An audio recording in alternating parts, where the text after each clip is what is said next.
ఒక రోజు ఒక పెద్ద నది దగ్గర చాలా పెద్ద పండ్ల చెట్టు మీద ఒక చతుర కోతి ఉంటూ ఉండేది. ఆ చెట్టు చాలా తేయని పండ్లతో నిండిపోయింది. కోతి రోజంతా పండ్లు తినడం, చెట్లు మీద ఆడడం చేసి సంతోషంగా ఉంటుంది. ఒకరోజు ఒక ఆకలితో ఉన్న మొసాలి నదిలో నీటిలో స్విమ్ చేస్తూ వచ్చింది. ఆ మొసాలిని చూసి కోతి ప్రేమతో అడిగింది, "ఏం ఫ్రెండ్, నువ్వు చాలా ఆకలిగా కనిపిస్తున్నావు. ఇవన్నీ తేయని పండ్లు తింటవా?"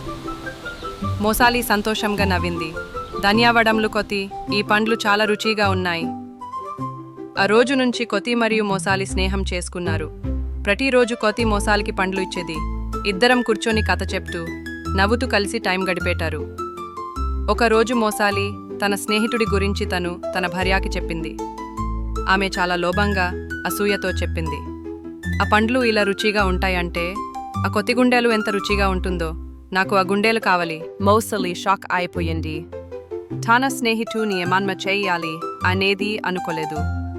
కానీ భార్య డబ్బు పెట్టింది.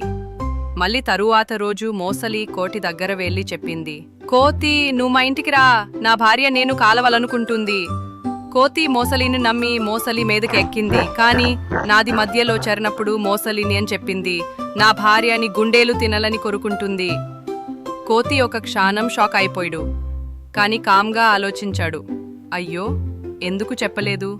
నా గుండెలు చెట్టు మీద వేసి వచ్చాను." మొసలి నియం అనుకుని వెనక్కి తిరిగింది. రేపు బ్యాంక్కి వచ్చాక కోతి మొసలి మీద నుంచి జంప్ చేసి త్వరగా చెట్టు మీదకెక్కడు. తన స్నేహితుని చూసి కోతి అరిచాడు, "నీ వంటి మూర్ఖుని నమ్ముతారా?